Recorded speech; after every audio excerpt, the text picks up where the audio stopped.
What's up, Ivy Nation? Welcome to another edition of the Irish Breakdown Podcast, Postgame edition, springtime. I'm Vince, that's Trevor, that's Brian. We are here to kind of wrap up. We're not really wrapping up spring because there's still a few more practices, so that's a thing. But we are wrapping up the Blue-Gold Game, also known as some 7-on-7 and then some live stuff. So we are going to wrap that up. I kind of dug that. I'm not going to lie to you. I kind of dug that. Okay. Yeah, because it was good reps for the younger players were not going to have an offensive line to play behind. Right. And we're not going to You know what I mean? Like if Blake Hebert had to go out there and play behind whatever offensive line the fourth string quarterback was going to play behind, he wasn't going to get any work done. Correct. So I actually didn't mind that, to be honest with you. And it was a little bit different wrinkle, but it was a choice. Hey, breaking news. Blake Hebert was the first quarterback out there today for Notre Dame. I mean, come on now. Also had a chance to meet Blake Hebert's dad today, which was pretty cool. So it was a good day today, man. Very good day today. Look, Blake Hebert got the start because his dad listens to IB. I'm kidding. That's exactly right. That's all. I don't think his dad actually listens to IB. Whatever. He just happened to come with someone who does. Whatever. So then you spend that however you want to spend it. But you know what, though? As far as I know, biggest thing today, I didn't see any new injuries that we like, nothing major today. Yeah. And it was a very competitive session. I thought both sides of the ball showed some good things. Mm-hmm. Isn't that kind of what you want ultimately out of a spring game? We'll have a lot to say, but no new injuries that we saw. Both sides competed. Right. And we had some fun on a beautiful day. Yeah, 100%. That's the absolute number one thing to get out of today is that no one got injured. No questions asked. At least nothing major that we saw. And then obviously, as Marcus Freeman said in his post game, all kinds of good and lots of opportunities. And what that means, there was some bad, there was some good, and you can coach them up. That's what you do. Like, that's the whole point of a practice. And that's what today was. It was a glorified practice in front of a great crowd, by the way, because the weather was amazing. When the game started, both sides of the bowl were full on the lower bowl. And then the end zones were about half, about 50-50. And then, of course, people filed out at a certain point. But it was a good crowd. It was a beautiful day. We got to watch some football in Notre Dame Stadium. I had to kind of remind myself that the last time we were there was the Indiana game, which little bit of a different atmosphere, obviously, and it doesn't seem like it was all that long ago. But that was like tad colder that day than it was today. Right, and that was like 4 months ago. You know what I mean? So a lot has occurred since then, but it was good to get out there and watch some Notre Dame football. So we are going to break this thing down as best as we can. I mean, it was a scrimmage. I mean, we all have to say that, but we're going to give our overall. We're going to talk offense. We're going to talk defense. We're going to cover everything. So. Trevor, I'll start with you. Your overall thoughts kind of on how the whole day went. We'll get into specifics a little bit later. Yeah, man, to echo what you guys said, happy that there were no new injuries, very pleased with that. But I think today overall, with this being more of a practice format than what we've seen in years past, there was no draft. There was no, there was a blue versus a gold, but it wasn't a drafted players team. I thought everything ran really efficiently. Nobody really looked lost. Everything was pretty organized. And now we're starting to see some light shed on what Marcus Freeman's comments were earlier in the spring when he said, yes, we want to continue to have the Blue-Gold game. It will be some version of the Blue-Gold game. And for me, I was happy with a lot of the things that I saw today. I didn't think that, either side, offense or defense, no one particular group, ones, twos, or threes, looked overly lost, which I thought was really cool. I thought everything ran efficiently. Some good, some bad. I don't want to say bad. Some good and some opportunities for growth, but that's what you want to see out of a spring game. Brian and I talked about it a couple weeks ago. It's like, look, you don't want to leave spring and say everything about your team, because more likely than not, that kind of puts you in a spot where it's like, all right, well, as of April, this is just who we're going to be. And so there's a lot of potential with this team left, but you saw a lot of good today. And I know we're going to dive into it when we talk offense and defense specifically, but overall, you guys know me. I love any excuse that I can to be in that stadium, whether it's to watch a practice, to watch a couple sessions of 7-on-7, or to be there for a home playoff game. So for me, I was happy. It was a good day, man. Brian, your thoughts overall? I think you guys all on TV today saw something that we've been talking about a lot in the spring, and that's one of the things I love about the Blue-Gold game is because we can talk about what we see in practice, but I like it when the fans get to see and the people at home get to see some of the things we're talking about. And one of the things you saw today is this is a really long, athletic football team. And, look, there was mistakes on both sides of the ball. There was a lot of guys out. You could see even like the first team offensive lines we'll talk about. There's some rust there. They haven't played a whole lot together. Every quarterback made some really good throws. Every quarterback made some bad throws. Secondary did some really good things. Also blew a couple coverages. Vince is like you're I don't know what is happening. I'm not even touching anything. All of a sudden, I was the only one on the screen. You hit something over there. Somebody, you hit something over there that kicked you. Vince is like, no, I want to be heard. And I was on mute. I was muted myself. I don't even know what was going on. Screw this Brian guy.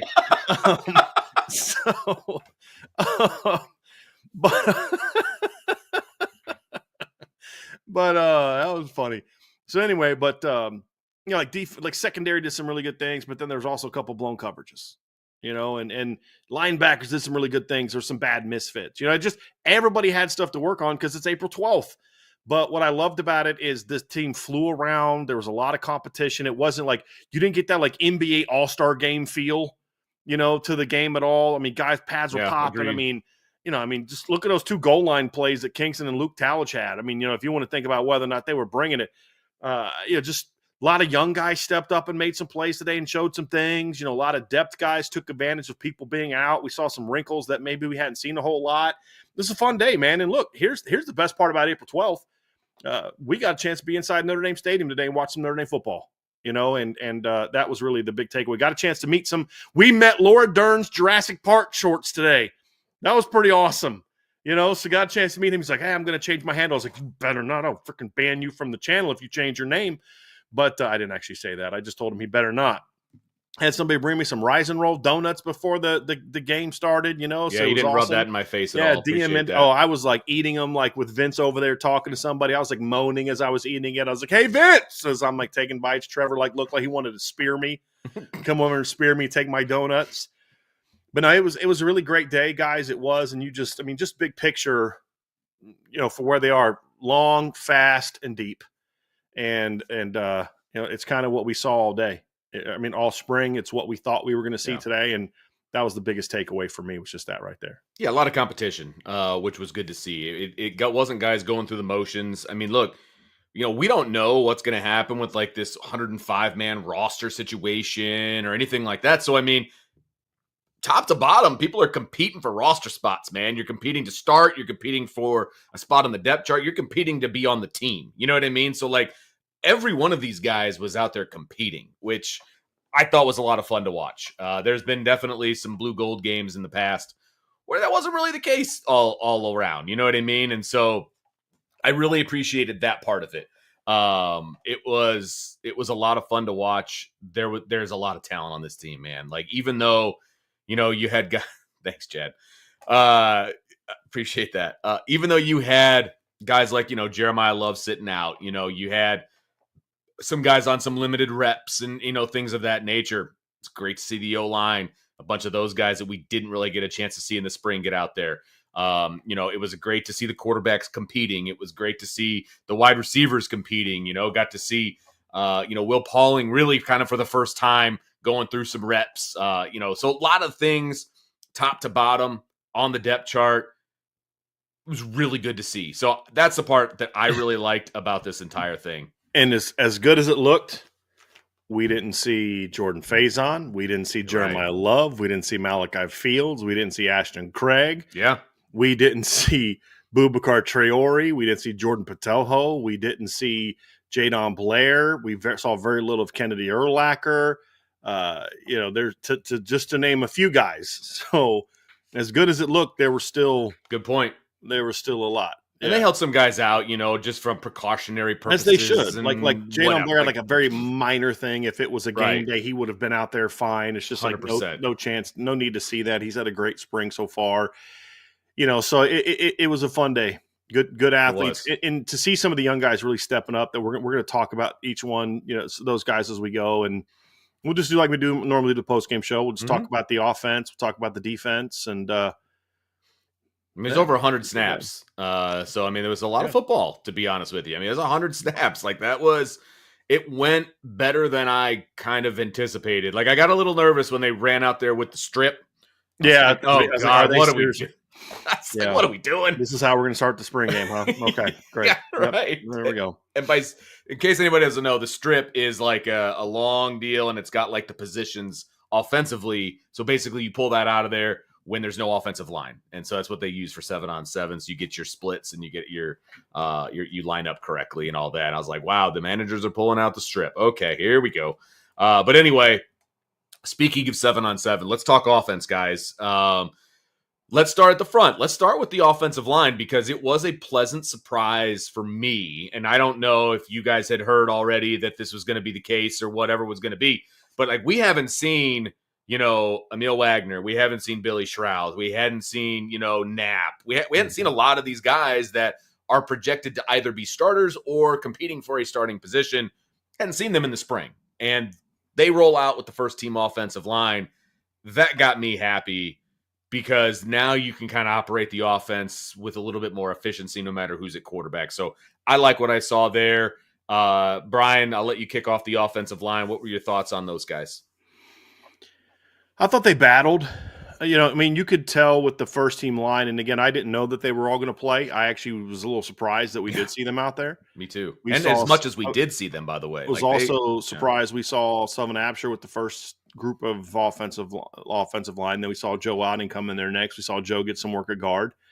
So obviously Joe Rudolph back to taking young guys and letting them play all over the place, instead of mastering one thing. Sorry, I couldn't help myself. But in all seriousness, what we saw last year from Joe Rudolph's offensive line was a dudes that in the run game were going to battle.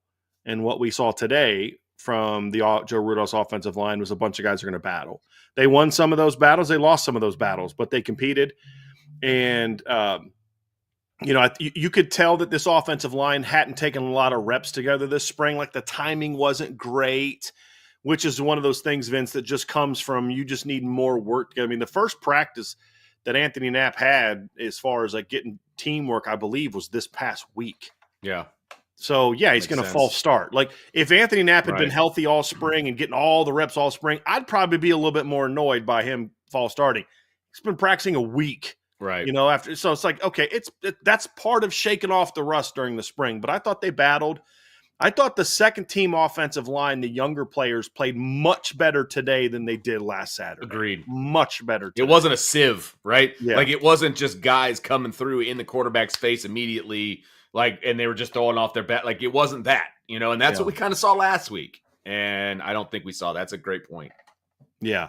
So it was solid. Look, plenty to clean up. I like what I've seen from Styles Prescott this spring, but he's competing. He's getting more comfortable. I thought Matty Augustine looked way more comfortable today than he did a week ago.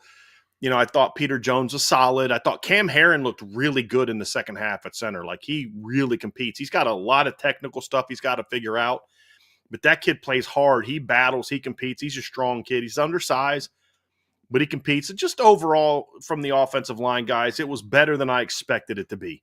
Partly because we saw some guys out there that we just didn't think were going to be out there. There was one play where Bryce Young beats Emil Wagner inside on a slant and just beats him pretty badly to the quarterback. Well, a couple things on that. Number one is Bryce Young's going to be hard to stop in those type of moves anyway. And number two, you could just see Emil was a step late recognizing it. Well, that's going to happen when you haven't played a lot of reps. Right. Just kind of how it's going to be. So I thought overall, guys, I was pleased with it because we saw a lot of action. We saw them battle. We saw them play hard. I didn't see a ton of, wow, the pass pro just still looks like a hot mess. There were some wins, some losses. It was a solid day from the O-line. I didn't take too much away from it other than I just wanted to see who was going to go out there and compete and battle. And I thought we saw that. Nobody looked out of place today.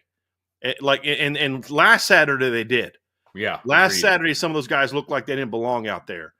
And Matty Augustine struggled really bad last week. He could have either got in his head and gotten his feelings and put his head down, or he can keep working and keep battling. And that's exactly what he did. And he came out today and he was a lot better.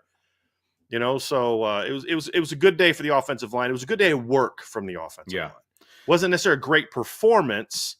It's a little up and down, but when they were on the same page blocking, they dominated. Like, what was it? Like, I think the fourth play of the game on that long duo run by Jadarian Price. Do you want to watch that play? Go watch what Emil Wagner and Charles Jagasol did to Gabriel Rubio and what Eli Raridan did to Bryce Young to open that run up. It was really impressive. Just gashed, and then Jadarian hits it perfectly. So you did see some of that from this group. And like there was the later net drive when Steve threw a crosser to Cam Williams that got dropped. You saw Jared Dawson split Charles Jagasol and Sullivan Absher. Both guys thought the other guy was going to be the primary to take it over. There were some mistakes like that to be expected in the spring game. So you work through them and you get on film and you correct it. And you're talking about a guy that's not a full-time center that's just learning it this spring and also played some guard in the game. So I thought overall, they battled. They showed some good progress. They certainly were. I think if you only saw the game today, you're probably thinking, the line was kind of okay.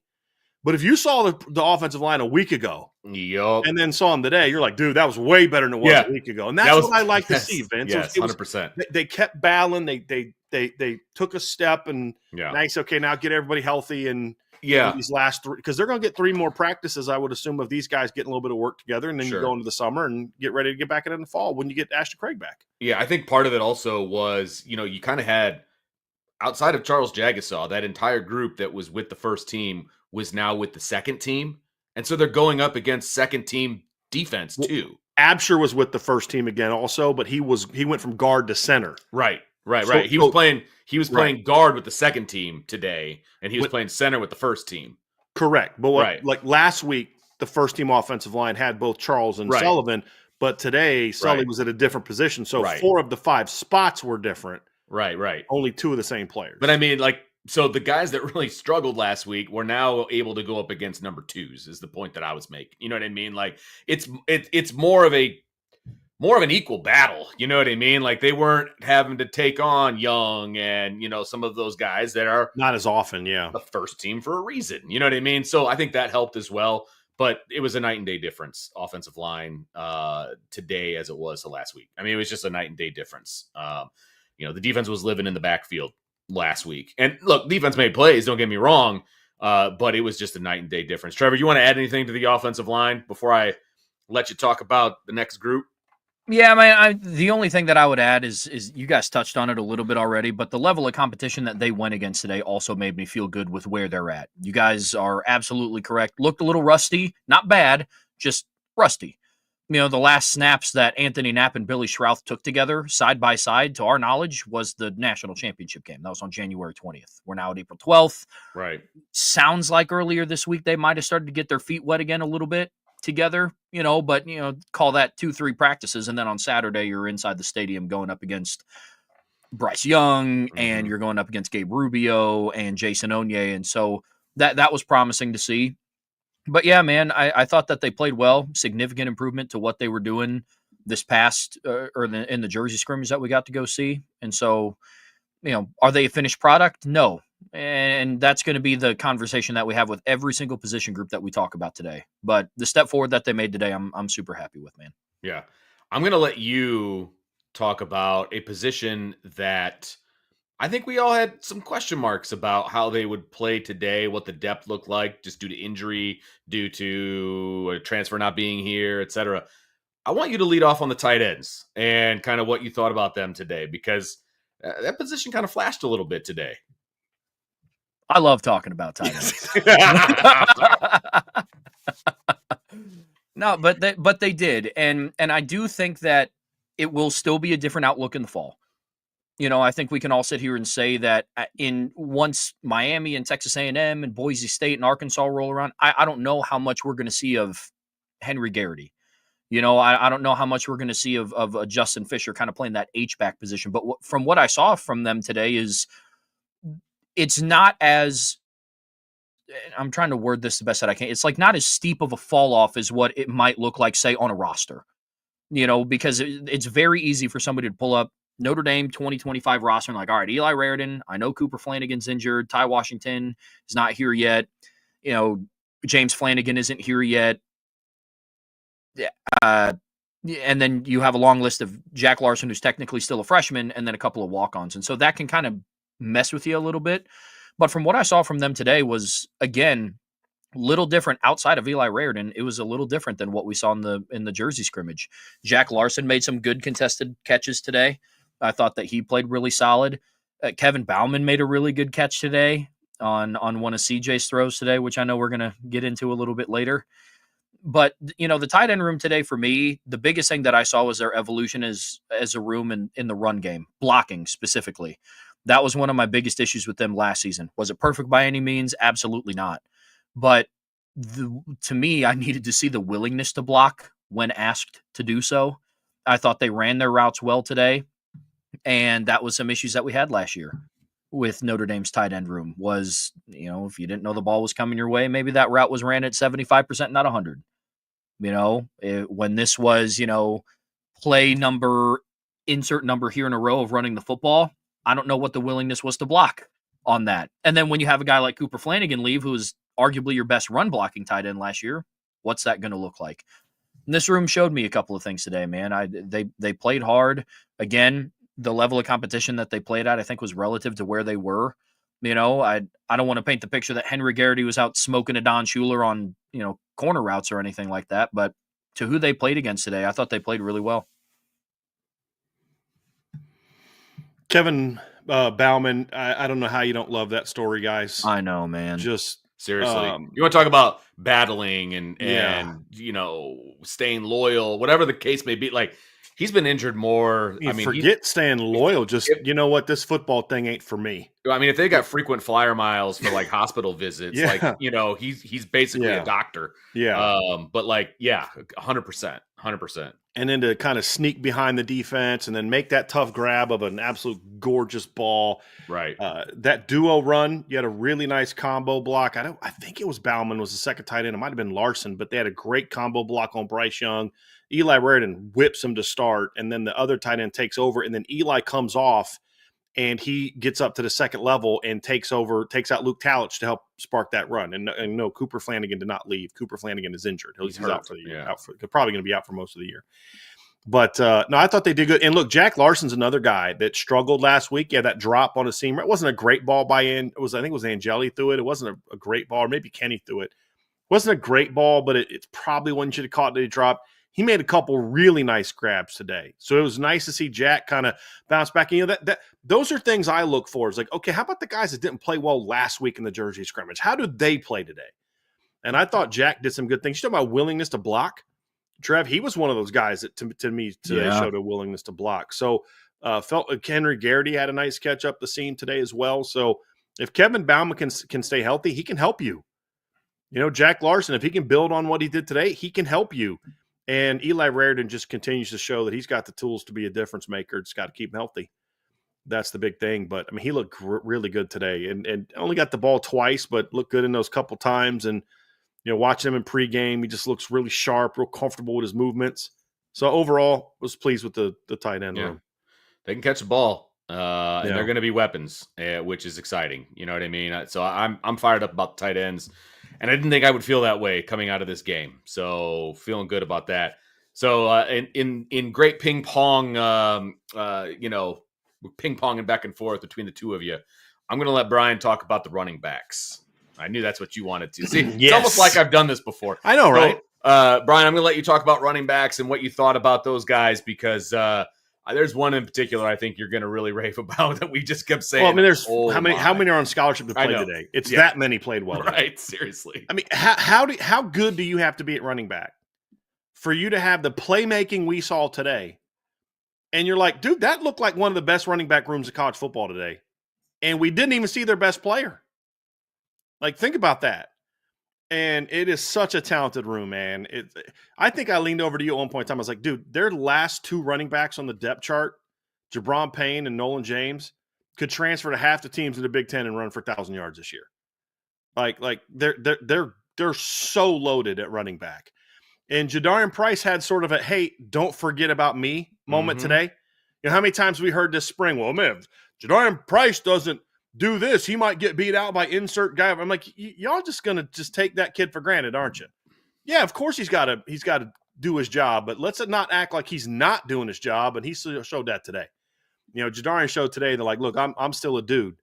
And if it wasn't for the fact that the best running back in college football was at our school, y'all would be talking about me as being one of the top running backs in the country. You know, they had that thing on ESPN, Trev, that you wrote that article for, and we had on Irish Breakdown where the college football analysts at ESPN ranked the top running backs. They all voted. Jeremiah Love was voted number one. Jadarian Price got votes on that. You know, like, so he goes out there today, 6 carries for 44 yards, had that great read on the duo, had a couple nice plays where there was one play where the snap was bad. I think Steve was the quarterback, and he jumps up and makes a nice catch and gets the ball to Jadarian. It might have been Kenny, and Jadarian sees like the moment for the hole was gone, and so he just bounces it outside for like a 3-yard gain. You're thinking like that's a savvy play. That's a nice, good, savvy play. I was happy to see that. You know, he looked good, which you kind of expected. I mean, you expect Jadarian to look good. Kedron Young is a horse. I mean, he's got great. He gets downhill so fast for such a big. I mean, he just gets downhill fast. Period. Forget the whole, for his size thing. Like, he's just got great feet, great forward forward lean. You know, the only time he got hit and didn't go forward is that time he tried to spin and they hit him in the back. That's the only way. Like, there was that 1 3rd and 1, Vince, and they handed him the ball and he got hit at the line of scrimmage. And all of a sudden, as soon as there was a collision, you just see the line go like this. And it wasn't the offensive lineman pushing him. It was Kedron dragging the defense for like a 4-yard gain to move the chains. He looked good today. Aeneas was solid today as well. You know, he didn't get a ton of chances to do a lot. I thought Aeneas was a little bit jumpy today. You know, not as patient getting in the hole today as I thought he needed to be. He looked like he was trying to do a little bit too much, like he was trying to make some plays today. I'd like to see him just like, hey man, just relax, do your thing. Nolan James, I thought looked good today. He had a really nice catch and run, had a couple really nice cuts, and I thought the best cut of the day was from Jabron Payne. He had a back cut where I was like, oh my gosh, that kid is lightning quick. And when when the dude coming off the ACL is making cuts like that, and he's like your 4th or your 5. You're absolutely loaded at running back. And it was good to see. What I loved about today from Jabron, it wasn't that his production was like lights out. He had 9 carries for 30 yards. I mean, there was just not a lot of room. But like, he had a couple really impressive 2-yard runs because he's making guys miss in the backfield and maximizing yards. But to see him planting off both legs today and making quick cuts was a great sign to see, because it was about a year ago, a little less than a year ago, that he got hurt in the Blue-Gold game. So to see him out there not thinking about the knee, not thinking about, oh, I got to protect, just make your cuts, make your moves is a good sign for him. And it just like, look, if there comes a moment in time this year where they have to rely on Jabron Payne for whatever reason, injuries, whatever, they're going to be fine. They're going to be absolutely fine. And what I love today too, guys, is we saw the running backs getting involved a lot in the pass game as well. I mean, we saw Kedron catch a wheel route. How about that? A 5'11", 230-pound running back catches a wheel route for a 28-yard gain. Another interesting stat. Your top 2 pass catchers today from a combination of yards and catches were 2 running backs. And on the day, your running backs combined for 8 catches and 126 yards, and none of those catches were made by Aeneas Williams or Jadarian Price. So you had Nolan James had 3 catches for 60 yards. One of them was just like, they just blown coverage. Kedron had 3 catches for 34 yards, and then Jabron Payne had 2 catches for 32 yards. So it was a good day just a good day all around from the Notre Dame running backs, and they just showed again, like, this is what you saw today is why they're the best running back room in the country. They could look that good without their All-American. without their star. It's a loaded room. It's a brilliant. It's so much fun to watch. Yep. Blocking does still need to get better though. I think that's an area where you could see Jawan Sider. Vince, I think you and I were talking about this, or maybe it was Sean Davis was talking about it. It's like, yeah, you could see he was a little frustrated sometimes during the game with the blocking. Yep. That's the one part that's going to have to get better. Yeah, I was frustrated with the blocking as well at a couple of different times. And if you want to get those, if you want to be that third down guy, you better be able to block. And not that they're only going to throw on third down, but you understand where I'm coming from. Like, the blocking absolutely has to get better. And it will. I'm not saying it won't. It wasn't great today. You know what I mean? So that is definitely something that I was going to bring up, but now I don't need to. So let's go wide receivers, and then of course, if anybody is keeping track, quarterbacks will be after that. So Trevor, the ball is literally in your court. Talk to me about the pass catchers and what you thought about the wide receivers today. Yeah, this was the one group that I went into today, and I was thinking a lot about looking at this group with a grain of salt, because we talked about it at the start of the show. Jordan Faison wasn't there. They had a lacrosse game at Notre Dame at 5 p.m. that day, today, actually. And going on right now. Yeah. Malachi Fields wasn't playing today. Jaden Greathouse saw limited snaps today. So to me, it was just it was all about watching the young players' evolution. And to Brian's point, watching how they were a week ago when we watched them at the Jersey scrimmage to now, and I saw some promising things out of that group. You see the potential with a kid like Scrap Richardson. He is not a refined receiver yet. He did some flashy things today, but you can see where the potential is. You can see why the coaching staff reached out to him and said, hey, look, you're an explosive athlete in high school. I know you played quarterback. We're going to bring you in to play receiver here, and you got to see some of it. I think he made a really good contested catch in a 7-on-7, and he caught a touchdown pass today. Run after the catch. It was a simple little roll-out. I think blown coverage because both guys on that play were both wide open. It was a blown coverage and blown routes because they both ran drag routes. It was him and the tight end both ran a drag route. Him and Justin Fisher were right next to each other. Whoever caught the ball was going to score. Well, it was great because as soon as he caught it, Justin was like, "Oh," because they both put their hands up to catch. They both went like this, and then Justin was like, "Oh, okay," and then blocks the one guy that's right there. So it was like, okay, whatever. It's pretty funny, but it was good to see from him, man. He's somebody that I think flies under the radar a little bit, because, we talk a lot about the true freshman. There's a lot of attention going to Elijah Burris, rightfully so. I thought he played another good game today. All three of the young wide receivers, between Jerome Bettis and Scrap Richardson and Elijah Burris, I thought they all played really hard today. They competed. There were a lot of times where they were being matched up against Christian Gray, or times where they were lined up against Leonard Moore, or against Carson Hobbs, who I will have a lot to say about when we get to the defensive side of the ball today. But, all three of those guys are coming along really well. And then Cam Williams, you see the work in progress. Like he was very flashy today, but there were other times where it's like, okay, we still see that although you are miles ahead of where you were at last spring, there's a ways to go. Yeah. But what you're putting out there is what we were talking about what you guys really were talking about when he first committed, of like, look, this kid can be really explosive for this offense. He's still taking those steps in the right direction.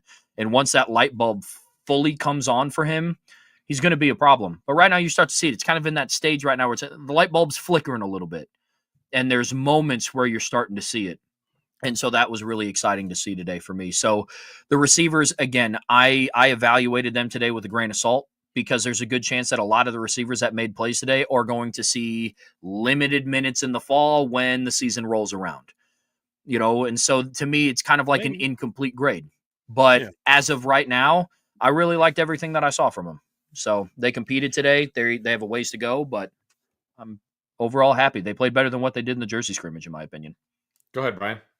I'll be a little bit more critical of it. I mean, I think they definitely played better than they did the Jersey scrimmage, but there's just a couple things that I want to see a little bit differently. I think you nailed Cam Williams. There's some flashy plays. He had a play early. I don't know if it was the first series or the second, but he was coming open for a touchdown if the quarterback sees him. I think it was the first series with Steve. And he did a nice job kind of finding that soft spot on the 3rd and long, and CJ threw the ball behind him. He makes a nice catch on it, but then he drops the crossing route. There's a couple other times his speed coming off the line was like, you could tell he wasn't sure what he was doing because he just didn't run with any urgency at all. So you could tell he's still very much a work in progress. But when the flashes was there, it was impressive to see. He's just got to be more consistent. I think these reps for him are going to be huge for him in the fall because they're going to give him an opportunity to kind of, hey, this is what you do well. This is what you didn't do well. Now go out there and work. And so he was solid. Obviously, Jaden had the big play early. I thought he did he had that really nice reverse pivot route to get open on, I think it was a third down. And I think he beat Carson Hobbs on that play. So that's one of those things, like for Carson, it's a lot like, hey, look, you did a lot of good things today, but that's going to be, you were going against a savvy guy on that one. And that's one of those things you got to learn. And, I thought Will Pauling this was the most explosive he looked. Now, my critique of Will Pauling, and he's probably the one I'm probably the most like, hey, man, I need you to do better than that. But it's also part of it's like, rust and hasn't played a lot with these guys. But like the slot fade where he got covered, it was good coverage, but you've got to do a better job of going up for that football. And then the other play was a play or two later, Kenny's rolling out, throws it into the end zone. Like Kenny threw it late. The DB got over there, but you got to go up and make a play for the ball, make that DB run through you. And he just kind of kept drifting back and allowed the guy to make the play.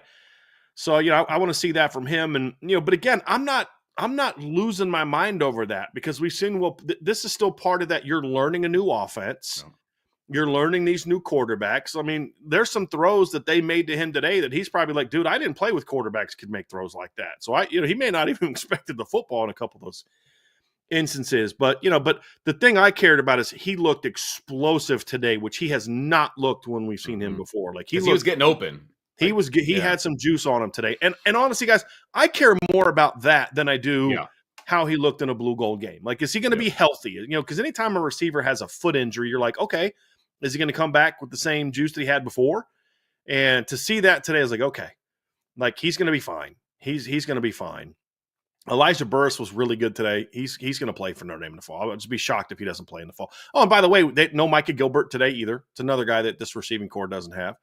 I thought he was fine. Scrap was great to see Scrap, guys, because look, he was going against some of the walk-ons and guys like that, and you expect him to be able to outrun some of those guys. But if you saw Scrap the first couple times we saw Scrap, today was a huge improvement, because he barely knew how to get into a stance the first practice that we saw, which was the first practice of the spring.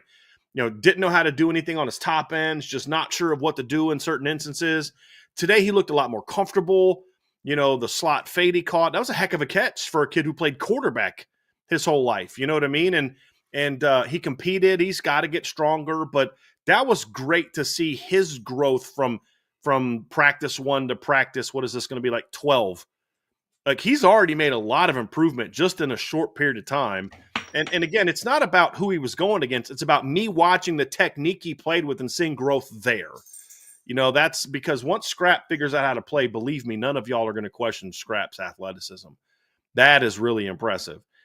He was toying with some of those guys we saw today, guys. He was toying with some of those young DBs and in that just athletically. So, that was good to see. Jerome Bettis was solid. He's still learning the position a little bit. I want to see him be a little bit more aggressive going to that ball, like on this early snag route from Kenny and things like that. And, I think that'd have been nice to see. And I got to say this about the receivers. I think I've kind of covered everybody that we talked about. I want to talk about this. If you're Corny Southall, right? You played at Notre Dame under Lou Holtz. You graduated from Notre Dame. How cool must it have been for him to watch his son catch a touchdown pass inside Notre Dame Stadium today? His son is Xavier Southall, who is a walk-on wide receiver. He'll be a sophomore this next year. Like, as a dad who played at Notre Dame, who clearly loves this university, how cool must that have been for him to watch his son? It was a good route. Got open, made a nice catch, and scored a touchdown. Like, I thought that was great. But look, receivers, very much a work in progress. But guys, the word there with the receivers from what we saw the first 3 practices, they are making progress. That's the good thing.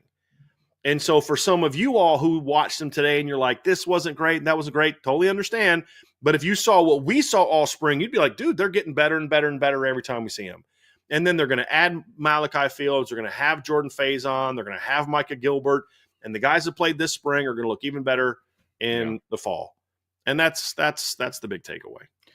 And I will also say, as we transition to the quarterback position, once they figure out who the quarterback is going to be, and then you've got consistency from whoever's throwing them the football, it's not a diatribe on who it's going to be, but just once you have the same guy every day, day in and day out, throwing you the football, it makes a difference, right? Cadence. And I mean, I realize their cadence is a clap, but Right. there's still a cadence to that. Not, yeah, there's a cadence, pause. Right. There's still cadence to that, and every quarterback is different. The ball comes out of their hands different, all of those different things. So once they get some consistency there, then that will also allow the wide receivers to be more consistent. And I won't say who, but I'll just say this. You could tell that for 2 of the 3 quarterbacks that the receivers and tight ends would just kind of keep working because they knew that the ball still might come out. And then another one, if it wasn't there, you could see him kind of stop on the route. It makes a difference. Yeah. It makes a difference. I want to respond to a super chat too real quick. Steve Roth, cool. Thank you for the super chat. Steve says, do you think Notre Dame should have had Jaden Thomas or Jordan Deion Colsey stay? Yeah, I've said before, I'd have been fine with they stayed. They're great teammates. They're great depth players, but I'm not feeling that way based on what we saw today. And if I care about Jaden Thomas and Deion Colsey, they're going to have much more opportunities to play at Miami of Ohio and Virginia than they would have at Notre Dame. Yeah. Because, again, we're going to see Malachi Fields. We're going to see Jordan Faison. We're going to see Micah Gilbert.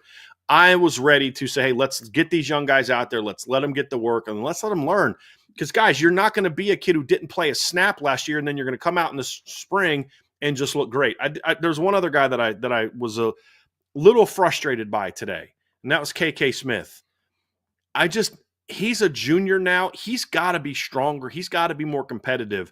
And there's a couple routes early in the game where he just came out of his break just a little bit, kind of like there wasn't a lot of urgency with him. I want to see him play with more urgency. And for a guy that fast, to see that, like, for example, the post route that Kenny threw him, that was a good ball. Vince, you and I were talking about that in the press box, and you said that guy did a good job breaking up the play. And I was like, agree.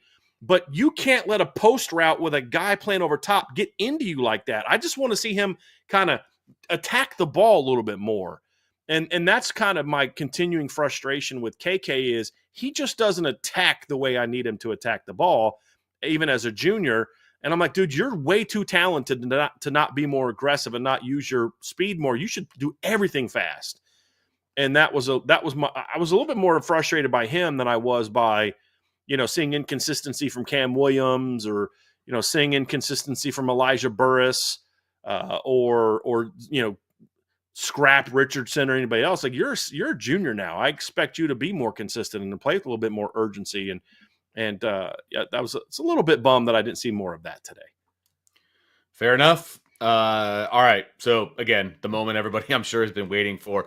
Let's talk a little quarterback, what we saw today. And again, we want to make it very clear because we have said this all along, and I want to make sure that everybody understands this.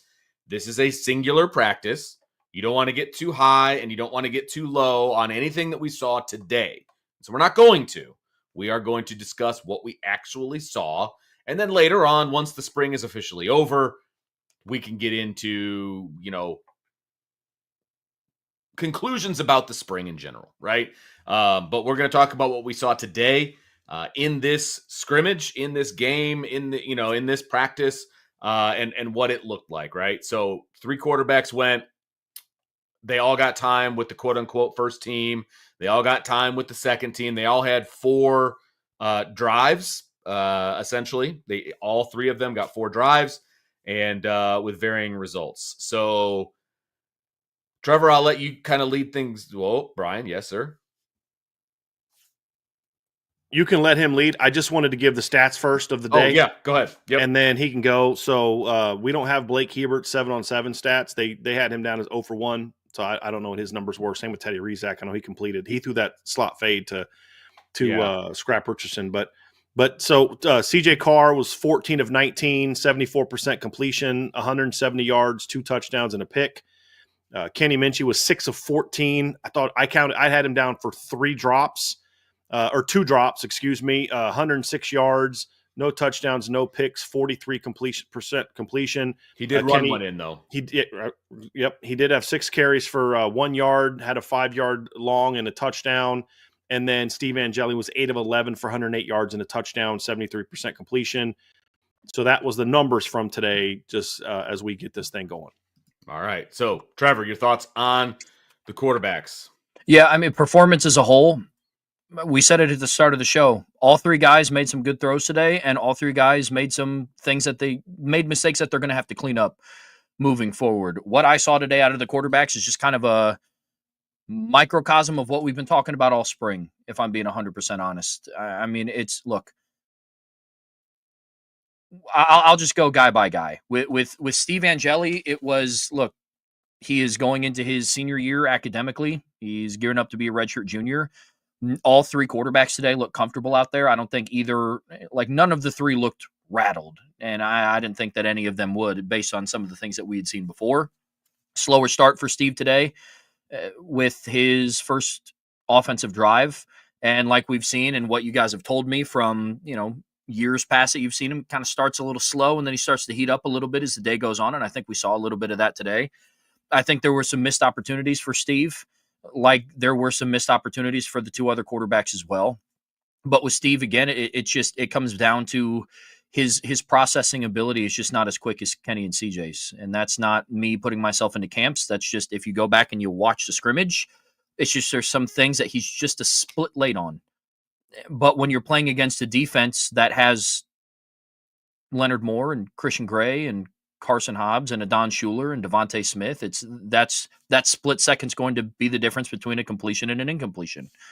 But he didn't make any crazy mistakes today, in my opinion. Like I thought he played a relatively clean game. It's what we've talked about with him. It's either he'll take a shot downfield or it's a dump off. It's, not saying that's good or bad. That's just what his identity has been as a quarterback. With Kenny, the way that I would explain his play is, look, the good was good. The exciting was exciting, kind of capped off by his backflip touchdown celebration, which was a very clean backflip, might I add. Tucked the knees, landed it clean. It was the most impressive moment of the day, by the way. Agreed. Yes. I pulled 8 muscles watching him do the backflip. I mean, it was cool to see. But again, credited with a handful of drops. But with Kenny, it was still the good was good. Some stuff needed to be adjusted. I thought that of the three quarterbacks, he was the more apt to run today out of the three. But overall, I thought he had some throws that I'm sure some he wished he could have had back. But I love the post route that he threw. He had one. I took a note down of it, but he had a couple that were just absolutely put on a rope. He had one. He had a great throw and a comeback route when he was rolling out to Elijah. Yep, to Elijah. That was a really good, and he made almost the same exact throw in the Jersey scrimmage that Elijah dropped. So credit to Kenny for the consistency and credit to Elijah Burris for completing the play that time. And then CJ Carr, he didn't do anything today that surprised me. He made some gorgeous throws. The first couple of throws he made, the first one to Kevin Bauman on not necessarily a broken play, but it was definitely supposed to go shorter than what it was. That's the play design. He continued to drift back, made a great throw off platform, dropped it in a bucket to Kevin Bauman, made another really good pass to Jack Larson, and then I know there's going to be some people, depending on whose camp that you're in, they're really going to be, but he had the only turnover of the day. And yes, I get that. It was how the practice was formatted. You got basically X amount of plays, and then when the drive was over, they would rotate in a new quarterback. It was the third play of that series. I'm not reading too much into that. Ben Minnick also made a really good play on the ball, and so it's, look, only turnover of the day, sure. Also had the most impressive throws of the day, in my opinion, and it's kind of by a long shot. Evaluating it for today. And so, to me, it was a really impressive day for the quarterbacks. Still things that they have to work on and clean up, but I think as the spring progresses, I think that they're going to start whittling it down, and the competition is going to heat up going into the summer. That's where I'm at on the quarterback competition, man. Brian? Vince, I want to you've kind of been leading us into a lot of these. Yeah. I want to get your thoughts on this particular topic before I wrap things up. Yeah, I can definitely speak to, and I agree completely with Trevor in the microcosm of what we've kind of seen throughout the spring and again, you can call it confirmation bias if you want to, you can call it whatever you want. But on last Saturday when we were at practice, and we said this, I said this all week, right? The three guys all did exactly kind of who they are to me they did that, right? And that was kind of similar to what we saw today. They kind of are, to quote the great Denny Green, they are who we thought they were. You know what I mean? Like, Steve is poised. He doesn't get too high. He doesn't get too low. He's also not going to squeeze the ball into some small windows, and his anticipation isn't great, and his windup is a little bit slow, and the ball takes a little bit of extra time to get there. Now, he is accurate, no doubt about it.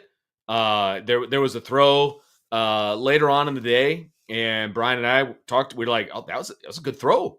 That was a good throw by Steve. Do it to an open guy. It was zone coverage. He found the soft spot in the zone, delivered the ball, hit the guy right in the hands. Awesome. Took a little bit of time for it to get there, but that's Steve. Like, he got it to where it needed to be when it needed to get there. He didn't push the ball down the field. He checked it down. But that's Steve. He didn't put the ball in harm's way, which is what you want from a guy like that. And he was Steve. You know what I mean? And he did a great job on that last drive of finding guys that were wide open and hitting them. I mean, look, you can say whatever you want, but like, oh, those guys were wide open. Those are easy throws. And I may have said that in the past, but I will say this: you still got to hit them. You still got to make those plays, and he still drove the team down the field. Okay, so I will give that to him. Look at Vince becoming the Steve Angeli apologist all of a sudden. I am a Steve Angeli lover. Me and DK together. All right. I'm going in order of age. So that was Steve. Then you got Kenny. Okay. I thought Kenny had a slow start, but then by the time he kind of got the wheels moving and got going, then Kenny kind of became Kenny, right? I agree with Trevor. He was always kind of the first to use his legs. He's one of those kind of guys. He knows his legs are a weapon, and sometimes he falls to that a little bit, maybe too quick, but that comes with time, and that comes with him being the quarterback, getting reps, right? That one rollout that he had where he was under center, and I believe it was play action, and he just zinged the ball on an out. I mean, look, that's arm talent, man. Like that's the definition of arm talent. Like, you see that and you're like, okay, there's a reason that he's part of this competition. Like, just put it right on the hands on a frozen rope. Like, that's Kenny Minchie right there, right? Like, it was great to see. And then you got CJ Carr, and CJ is CJ, man. Like, he is putting balls in places that the other guys aren't doing on a more of a consistent basis.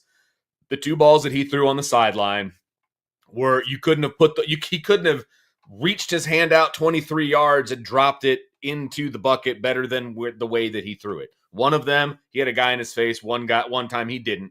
And the ball was on the money both times, right? Threw a bad interception. That's a freshman mistake, which you're going to have. You're going to have freshman mistakes. There's no doubt about it. But more often than not, man, the ball was put where it needed to go. I mean, he only had a handful of incompletions, right? He had 5 incompletions on 19 throws for a 74% completion percentage, right?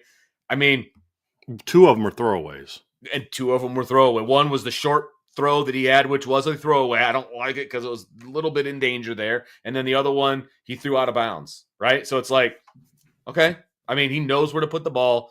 There's a great shot on Twitter that I saw right before the show started of Kenny Minchie, and it's like it's an end zone view, and the offense is coming towards the camera. And it was the incompletion that Kenny threw that you said that they needed to go. It was the post, right? Mm-hmm. And had the 2 defenders and right that. CJ Carr is behind Kenny going through the motion of that play, mm-hmm. and he actually lets it go before Kenny did. Like, he had the arm motion of throwing that guy open sooner than Kenny did. And that's what I like, I think, probably the most about CJ Carr is his anticipation. He throws guys open. He sees the defense, and he sees the whole field better than the other 2 guys right now. He just does. And that is really what kind of vaults him into the lead for me. And I think we saw a lot of that today. So that's my breakdown of the 3 quarterbacks. Brian, I will throw it to you, sir. Well, I just want to say kind of big picture. I think what we saw today is just talent wise. This isn't a sweeping conclusion of the entire spring. This is just talent wise. Today was very obvious that three of the four quarterbacks are more talented than Steve Angeli. I mean, just God given ability. That's just something, unfortunately, that Steve just doesn't have the same tools that they have, and that was obvious today. His release isn't as fast, and I'm including Blake Hebert in that conversation. The ball just doesn't come out the same way. He doesn't process as well. But as you mentioned, Vince, he's also a guy that has shown he can step into the Orange Bowl and be calm and poised and do what he needs to do and lead the offense. And so there's something to be said for that. And, and he what he did better this year that he compared to last year is he didn't make the big mistakes. He had a couple balls. He had threw a pick last year, I believe, and he had another ball that should have been picked. He didn't have that today. CJ threw a pick. Kenny had a ball that should have been picked in the end zone. And Steve did not. And so, I mean, that's part of that maturity aspect of it, but it's okay for us to just be honest about this. He just doesn't have the talent that those other three kids have. And it's not really close. It isn't. And that should be blatantly obvious to anyone that was inside that stadium today. Correct. And, or watch it on Peacock. And experience only goes so far. Yeah. One game of experience plus one drive in the Orange Bowl should only go so far. But you also see why Steve makes it tough for people with the way that he, just there's level poise and, that he showed today. And I thought the best ball he threw today was, it wasn't the wheel route that was wide open, the boot, the play action boot that was wide open. I thought the best ball he threw today was the comeback route. I think it was to Elijah Burris. Yep. That's the one that's one that I was talking about earlier. Yeah. That was one of the better. It was maybe like a split second, but like he was the processing of that throw was a little bit better than we've seen, and that was an encouraging thing to see today from Steve. And so I thought overall that's who Steve is. That's who Steve is. All of them kind of just that's who they are. This is what they showed. Kenny. Same deal. Kenny's a slow starter. He comes out. He's just kind of all over the place early on. He's missing some throws. He misses the snag route to Jerome Bettis Jr. on the first drive. He throws a nice ball to Logan Saldate that Tabron Benny Powell made a great play on, but it was late. You got to get that ball out sooner, and then that allowed Tabron to make a play on it. But he also showed the athleticism today. He's got a really live arm.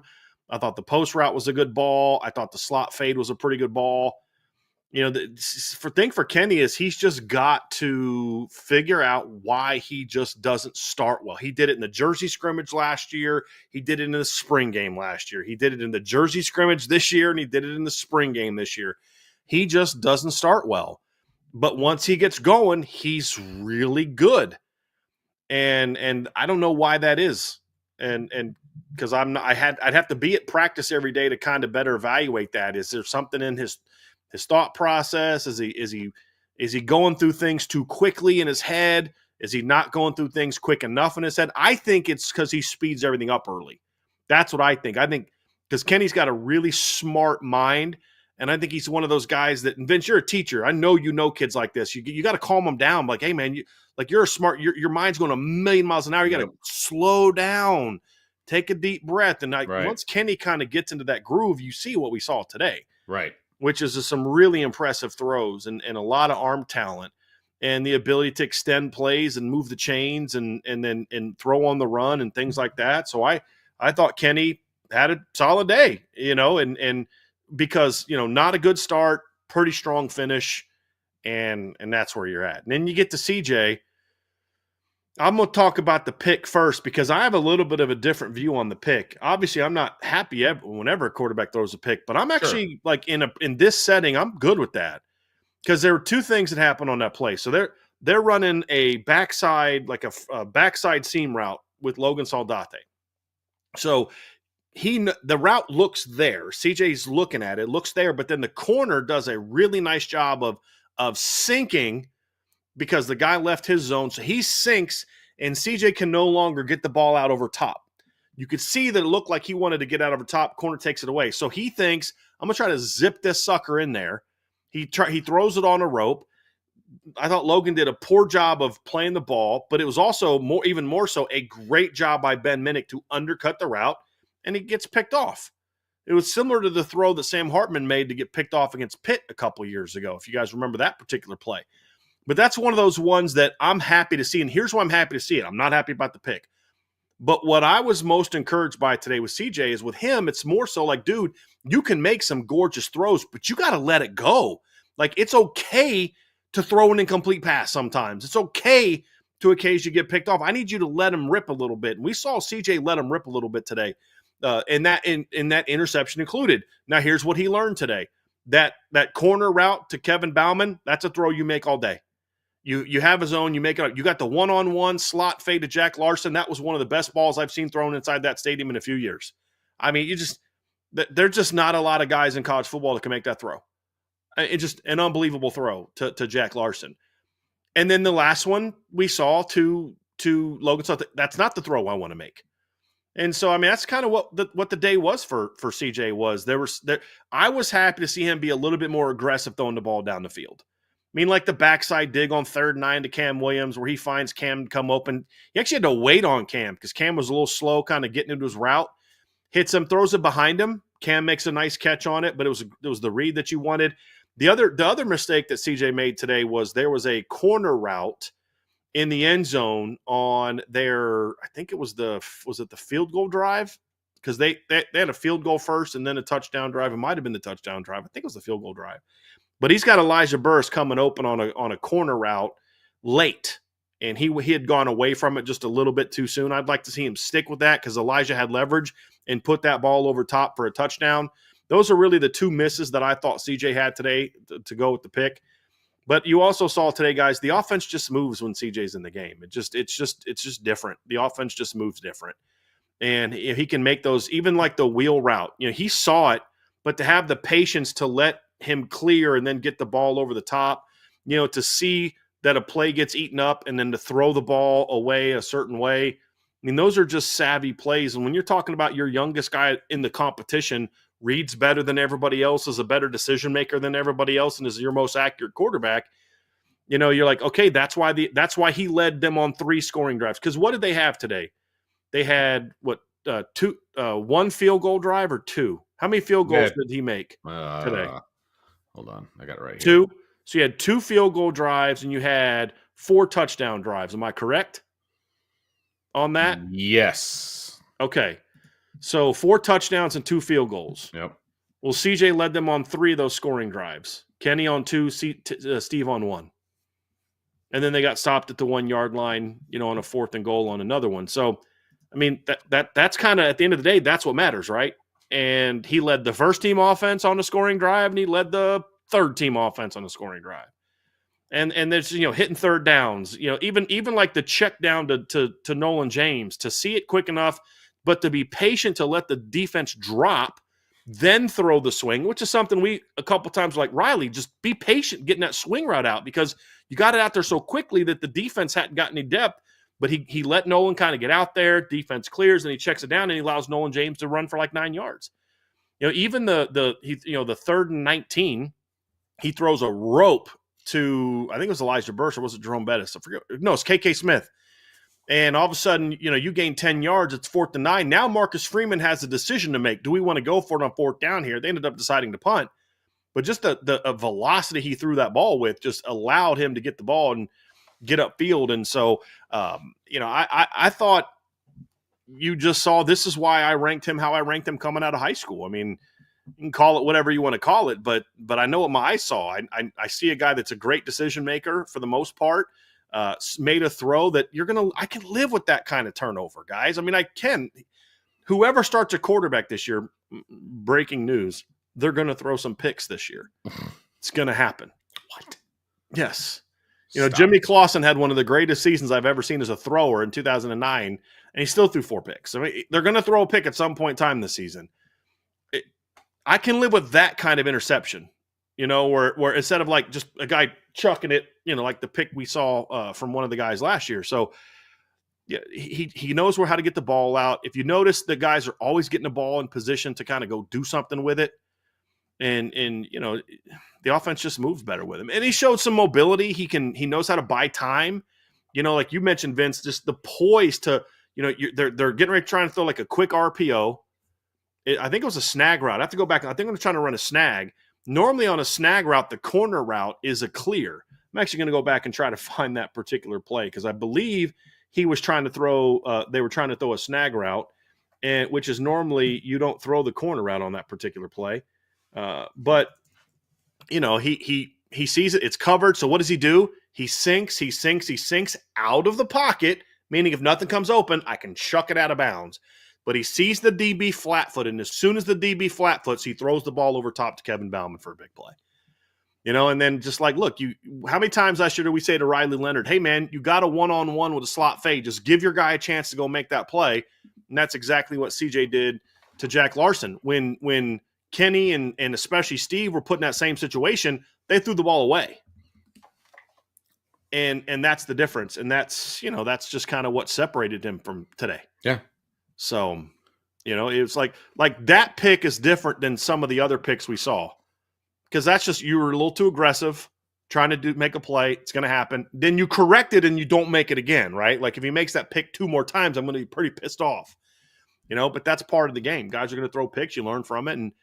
And then to see him come out in that next drive and just lead him right down the field. And that read was great because they were playing cover 2 and the safety didn't get off the hash. And as soon as he saw the safety kind of flat foot and stay level and vertical as opposed to getting off, he quickly gets out of his – it wasn't that he threw it, Vince, but you could see he quickly got out of his drop and got the ball out quick downfield, and then Xavier Southall made the catch and scored the touchdown. So he sees the field so well. Yeah. Like we have had issues in the past with quarterbacks, past and present. Guys just aren't seeing the field. They don't come off their first read, or they come off their first read too quickly, or or like all of these different things, right? They're not looking guys off. They're not doing this. They're not doing that. It's very difficult to do, right? Not everybody can do those things. Only the elite guys can do that. Since CJ stepped on campus, he has just, okay, he's a coach's kid. He's Lloyd Carr's grandson. Like, it's obviously, football's in his blood, but you can tell that he grew up around it because the game is slower for him. He just sees the field better than a lot of other quarterbacks that I've seen in person. Yeah. Real quick on that play, it was not a snag. So they were running a play action pass. By the way, CJ's first field goal drive they let him on, they started at the 5. But they were running that little read zone with the tight end running an under, and then Bauman ran a corner behind it. So it was basically smash. Backside smash with their 2 tight ends. And he was going to look, normally on that play, Vince, they throw like the little, that's the one where they do like the boot and they throw the little slide. And so he saw that, they jumped the slide. And so he sees, he backpedals, gets distance away. And then Kevin Bauman, it's actually a really nice job by Kevin Bauman to recognize that the ball wasn't going to Eli Raridan and kind of find open because he wasn't necessarily looking for the ball initially, and then CJ just throws him open. That's an example of throwing guy open, and a great job by Kevin Bauman to find it. And then, like I said, the slot fade was just, that's just, there's just not a lot, like I said, not a lot of guys can make that throw. Yeah. Not a lot of guys can make that throw. Well, and just for comparison's sake, Steve Angeli had an opportunity in the first drive to throw a guy open on the sideline, right? And he ended up throwing it about 5 yards out of bounds. Maybe he was throwing it away. Maybe it was inaccurate. Who's that? Steve Okay. Angeli. That first drive, it was right in front of us, right? Then CJ Carr has almost an identical situation on 2 different occasions, hits the guy on the sideline. Like, and somebody in the chat said it was a 50-50 ball. Like, those aren't 50-50 balls. Like, I'm sorry. Like, that was either his guy's going to catch it or no guy's going to catch it. Like, that is not the definition of a 50-50 ball. Go ahead, Trevor. But point being, we haven't seen quarterbacks in the past give the wide receivers a chance to go make 50-50 plays. Fair. That's my biggest counter to that. Let's just say that it was. Notre Dame hasn't had a lot of quarterbacks in the past 4 or 5 years. Call it, a regression in development, call it a lack of development, whatever you want to attribute it to. We have not seen quarterbacks in South Bend make that throw. Give their receivers a chance. Brian brought that up earlier, is even if it was a 50-50 ball, the 2 other quarterbacks today. But that thing is the way he threw it, Trev. It's not, though. Like, that's the thing. Oh, It's like that's- Don Schuler had no chance on that ball. The slot fade. By the way, it was against a Don Schuler, not a third string. It was Jack Larson beating a Don Schuler. Right. Yeah. Right. Because of the way the ball was thrown. Yes. Right? Yeah. And now, again, this is a spring game. Correct. It's a little different than when you're in front of 80,000 people or you're playing in Miami or playing in, Sure. I get all that. But Sure. if you can't make it now, you're not going to make it on Saturdays in the fall. Yep. And that's the reality of it. There's just, like I said, the offense is just the offense just moves different. And to see CJ making those downfield throws, that's what we need to, like, from 15 yards in, CJ, we already know he's money. But I said I want to see him make more throws down the field. I still want to see him. I said to you, Vince, I still want to see them let him, and they didn't really call it. I still want to see them let him just, let's see you throw a go ball or a post route or something like that. He did throw a post route for a touchdown in the Jersey scrimmage last year to Cam Williams. But even that was an over them, like a quick post, a red zone post, not a let's launch that ball down the field. But those two balls to Jack Larson and Kevin Bauman were one-on-ones. They were down the field. They were 20-plus yard throws. And but he just did it with ease. Those were easy flicks. Yeah. And you can say, well, that was a lucky throw. We've seen him do that. It's not luck. Sorry. We've seen him do that. How many times have we seen him do that in practice? And it's just different. It just is. Today, I thought last week it was more of a battle between CJ and Kenny. I thought Kenny had the best day until the bad pick. I think today, CJ, even with the pick, was clearly the best quarterback today. Kenny was second, and Steve was third. And I want to say this too. One of the better balls that we saw today, Blake Hebert's go route, and what a great catch by Leo Scheidler in that 7-on-7 period. Yeah, I told he went up y'all and got that. That kid can play. I keep telling y'all that kid can play. That was also a great ball by Blake Hebert.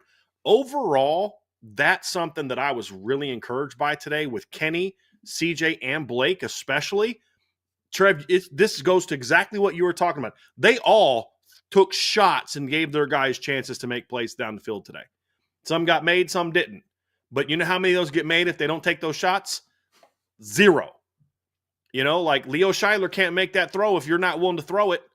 Will Paulding has no chance to try to make a play on that ball. Now, if I'm Mike Brown, I got something to coach him up on and say, hey, look, this is how you got to play that, this kind of thing. Yeah. Same, hey, now, and Jack Larson, hey, now I know this kid can go toe-to-toe with one of the best safeties in the country and make a play like that, and Kevin Bauman. So overall, quarterback-wise, this was like right now, today CJ was the best. Am I ready to anoint CJ starter? No, because it was just today. This was just one practice out of 15. But what I liked from the two younger players, guys, is just that willingness to say, I have enough faith in my arm to make this throw, and I have enough faith in my receiver to go make this play. Mm-hmm. And that was really nice to see. Really nice to see today. All right. Well, we need to wrap up the offense here. But before we do, we've got a super chat here from John A1. He said, first of all, thanks for the super chat, John. Appreciate you as always. CJ was easily the best quarterback today. Kenny was clearly number 2. The tight end's bald. Carson Hobbs bald. Cool to see Zinter coming off the edge. And we got another one here from our guy, Laura Dern's Jurassic Park shorts. The name is still there, Brian. It's still there. No, it's great meeting him today. Appreciate you. Whole Family. Yes. Yeah, absolutely. Appreciate you, shorts. Steve's burgers weren't the best. It was a pleasure meeting you guys. It's true. And another super chat from Steve Rolfe. Thank you very much, Steve. Would you bring back all 3 quarterbacks in the fall if you could, or pick 2 and go forward? We'll talk more specifically about this later in the week. My goal as a coach is I want all 3 of those kids. 100%. 100%. But this isn't an answer to what we saw today, because again, the answer to this is determined by what we've seen all spring. There's still 3 practices left. Mm-hmm. So, but in theory, I think you've got to let 2. And Marcus Freeman kind of talked about this. You guys can speak to it because you both listened to it. Marcus, it's very clear from the press conference today that Marcus Freeman knows you can't go into the fall with 3 guys battling for the job. And Trev, you and I talked about this in the mailbag yesterday. You just can't. There's not enough reps to go around. And so they're going to have to determine. And what did he say, guys? What did you say? Well, he he said conversations with the players, that kind of well, thing. he said ideally you want to have 2 going into fall, but right now we've got 3 guys that are really battling it out. He then said, and not specifically about quarterbacks, because somebody asked about the portal. He then said, if we need to have conversations with guys, we'll have conversations with guys. It wasn't specific to the quarterback position, which I think some people are kind of making it out to be. That's not the way I took it.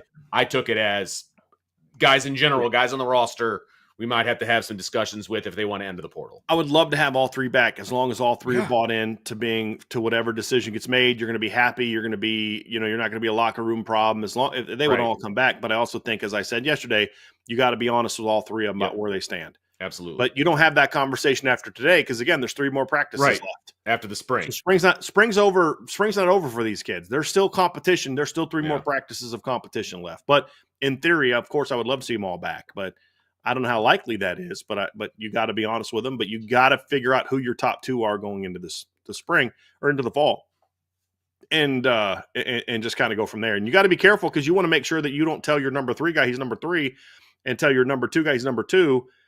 And then number 2 leaves, and then number 3 leaves. That's kind of the thing. But at the end of the day, if you got to deal with that because you were honest, then you got to deal with that. Well, and I think honesty is the best policy here. And I'm not just talking about quarterbacks. I personally think you have a meeting with everybody on your roster, and you it's almost like an exit meeting out of spring. You know what I mean? And whether that's the position coach or whatever the case may be, it all varies. But I'm having a conversation. Hey, you know what? This is where you're at coming out of spring. I'm looking forward to you having a good summer. Here's what the depth chart is probably going to look like going into fall, whatever. I think you have that conversation across the board, not just with the quarterbacks, but obviously the quarterbacks get the most play with the media. So, obviously that makes sense. So that's going to do it for our offensive wrap up here, which of course we went longer than we anticipated, but hey, we love talking ball and that's what happens. So make sure you hit that like button, that subscribe button, that notification bell, share with your family and friends, and of course, jump on the boards.irishbreakdown.com. All kinds of good stuff over there. You will not be upset, because we're rolling into the offseason officially. There's going to be a lot of discussion moving forward between now and August 31st. So you're going to want to make sure you're on the boards at boards.irishbreakdown.com. All right, fellas, there was another side of the ball that took place today, and so we do want to talk about the defense. And let's just start front to back. Let's talk about the defense, good, the bad, the ugly, however you guys want to take it. Trevor, I will start with you. Defensive line, your thoughts on the big boys up front. Yeah, the first thing that stood out to me is, one, the interior defensive line rotation is going to be a problem for a lot of teams this year. I mean, man, it just felt like, in contrast to what it was last year, and we talked about this a little bit on Friday, Brian, about just after like the first 3 guys, you kind of felt like there was a potential dip. And this year it was, what we saw in the spring game today was they could just come at you in just waves, man, just waves. And they were all big bodies. It was, you had Onye and Rubio out there, and then you go throughout Donnie Heinisch out there, who's now 280 with Jared Dawson, and then you go. Did he play today? I don't think he played today, did he? Donovan Heinisch. Donnie? Mm-mm. But, you go and you throw Onye out there with Gabe Rubio, and then you go throw Elijah Hughes out there with Jared Dawson, and then you go, it's just waves and waves. To the point where they had Armel Mukam lining up on the outside. Armel Mukam lined up on a few plays at end, which is... I think what we were seeing there, Trev, was them working on like an odd front with 3 bigs, because when they did that, they almost always had Preston Zinner as part of a 3 linebacker. So it sounded like 3-3 personnel with Preston on the edge. That's what it looked like to me. But to your point, 88 did not look uncomfortable on the edge. Nope. I saw Cole Mullins take some good reps today. He trotted out there with the ones, and he more than held his own. Cole Mullins, we talked about it a lot in the offseason about how they needed to move him back outside to a position that he was more natural.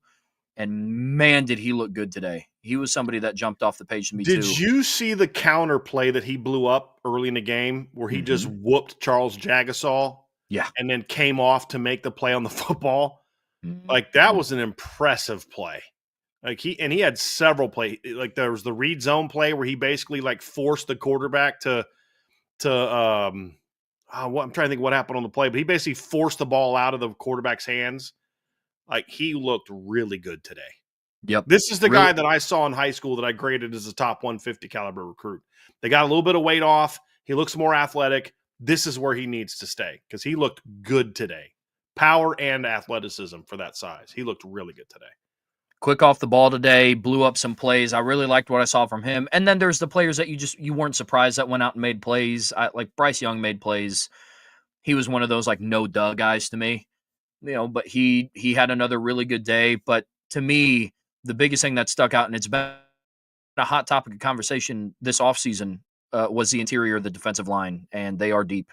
They're deep. They've gotten a lot bigger, and they haven't lost the athletic ability that they brought to the table when they were a little lighter. That was one of the questions about Jason Onye going into the offseason with him putting on almost 20 pounds. He looks just as athletic. Liked what I saw from him today. Jared Dawson made some good plays today. Elijah Hughes continues to impress me because he was kind of that afterthought in the transfer portal defensive line class. So I like where the defensive line is at, man, heading into further into the offseason. Brian, thoughts on the big boys up front? I mean, Trevor touched on a lot of it. I was very encouraged by what I saw from Armel Mukum today.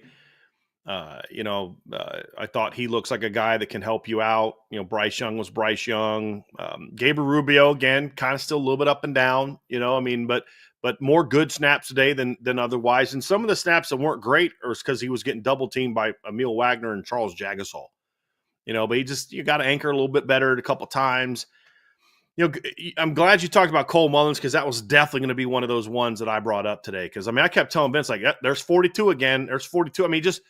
He just was all over the field today. Some of the times it was him doing something where he's going to get recognized, but other times it's him just blowing up a play. But you look at numbers of a spring game, and sometimes you can be like, man, I don't really care about numbers of a spring game. But he had 5 tackles and a half a tackle for loss and just was all over the field. But you know who else flashed today, and I was really happy to see it because I was getting a little bit nervous. I hadn't seen a whole lot from Jared Dawson the first 2 practices that we had, or first 3 practices we had access to. I didn't see a whole lot from him in the Jersey scrimmage last week. He was really good today. Like, even there was a play that I was trying to find it, but it was I think in the first half, but it was a play where I believe Kingston had a tackle for loss. But on the play, it was actually Jared Dawson that came through and just blew it up and forced the running back to bounce. And then Kingston, comes and cleans it up. Like, it was just like he was quick. He was powerful. He made plays. So seeing Jared Dawson today, he looked like the cat from Louisville that I saw last year. So that was really encouraging to see because, like, when that kid's going, like, that's a really good football player. That kid's a really good football player. So I was happy to see that. Sean Sevillano did some nice things. I'm actually watching, I think this is that play now, where and it was trying to see who he beat on that play. I think it was Sullivan Absher that he beat on. No, he beat Cam Herron, and then Kingston closes on the ball. So it was good to see him make plays today. Sean Sevillano looked good. There's that one time he picked up that incomplete pass, and we're like, I just wanted to see him keep running. And I wanted to see that big boy running down the field, man. And I wanted all the skill guys on the offense. You're not allowed to chase them. Only linemen. Like, that's what I wanted all the way back. Like, there's the goal line stand on the 4th down. Obviously we're going to watch and we're going to look at the plays that Kingston made on that drive and the plays that Luke made on that drive. But the defensive line gave up no ground to the offensive line on that play. Like, they battled, they competed today, and so that was good to see. Onye, there was one play early where Jadarian made a cut and the hole was like this. And then all of a sudden, out of nowhere, Jason Onye is on a twist and he just blows it up. Stoned him. Just absolutely like brick walled him. Yeah. That was a really nice play. So like, Trev, you nailed it. The interior of the defensive line is going to be really good. I didn't see Josh Burnham out there today. I didn't see Junior Chelamaka out there today. Nope. I didn't see Boubacar out there. Obviously, you're not going to see Patelho. I saw Boubacar in a 5 jersey, but he wasn't. Yeah, think about that. We didn't see Josh Burnham, Junior Chelamaka, Donovan Heinisch, 3 guys that were very important to that defensive line in the playoffs, did not practice. And Boubacar, who would have been. They're all fine. It's just they're just resting a lot of guys. If you got anything minor, they're not playing you today, health wise. So you know what those guys can do, and the D line still look good. Mm-hmm. So part of the reason the D line didn't dominate quite like it did in the Jersey scrimmage is twofold. Number one, the starting offensive lineman played, and B, you didn't see Burnham, you seen Junior. You didn't see some guys that we normally see. But even then, I thought the D line played well. There were some plays, like I'm watching a play now where Jared Dawson forces Kenny Minchie out of the pocket, and he throws that ball to Will Pauling in the end zone. And you're like, that's the motor, that's the play that we talk about, that's what you went and got Jared Dawson for. That's what you brought him in here for. And I was very happy to see him ball out today. Elijah Hughes is just a really solid, reminds me a lot of Howard Cross. But like old Howard Cross, like pre-injury Howard Cross, where he's just going to battle, and he's got some quickness, and he's going to eat up some space, and he doesn't always look like $1 million. He doesn't look like Jason Onye. He's not going to be the first guy off the bus, but he just competes, man, for for 4 quarters. So a lot to feel good about today from the defensive line, because like Al Washington's going to come out of this game saying like, hey, you know what, 42 might be able to do something for us. Like, this cat can do something for us. So and he already felt good about his weapons, I'm sure. And then he's a linebacker, but the plays where he flashed for us today, Preston Zinner was lining up on Viper. We've said in the past, like, I want to see Preston Zinner get a shot to play somewhere. And so today they were going to that 3-3 look, and I do think it was an odd front, because they would have him down, and they'd have the nose, and then they'd have the other guy in like a 5 technique. Preston walks up 3-3 personnel, and he's coming off the edge. There was one drive, I think it was the drive, Kenny's first drive. The reason it stalled is back-to-back plays. Preston Zinner blew it up. On 3rd down, he forced Kenny out of the pocket and forced the incomplete pass. And then on 4th down, he whooped the guy and got the sack. And so I thought Preston's had a really good day. You saw today, like, this is what we always tell you guys. Like, Preston Zinner's a good football player. He's just buried on an elite linebacking core. But you saw today, like, you got to find somewhere for that kid to play. That kid's a good football player. And kudos to Preston Zinner for not – he could have left after his freshman or sophomore year, and he's still out there competing. But you kind of look at him as part of the D-line today with those other guys out, and I thought he played really, really well as well. Really, I would say really, really well. He was very active and disruptive. He was active, and made plays. So it was good to see that from Preston Zinner, because he's a talented football player. Talk to me about some more linebackers, Trevor. Yeah, overall, we didn't see – I don't think we saw Drake Bowen a whole lot today, if I'm being 100% honest. I think same with Jalen Sneed. I know they trotted out there at first together. They were with the first-team defense that went up against Angeli in the first-team offense. But outside of that, saw a lot of Kingston today. He's moving really, really well. We talked about it a lot this offseason, that he dropped about 9 pounds. He looks a step quicker. Definitely a little bit more clarity in what he was doing. Madden Framo, again, he's one of those players to me that just – he jumps out at you, moves different. He flies downhill. And then you saw a couple of plays from Bodie Cahoon today. That was really exciting to see. You saw some of that athleticism flash, his ability to fly downhill. I think I remember seeing Jaden Osbury out there. He didn't do anything today that like flashed in a good or a bad way to me. Like, it wasn't he should have filled here, he missed this, and it was blatant. But he also didn't, he was all over the field today. I think he had a good day. But outside of that, to me, this was the one group that this was my defensive group that was like, there's going to be nothing that they show me today that I didn't already know. Fair. You can say it, Trev. I'll say it.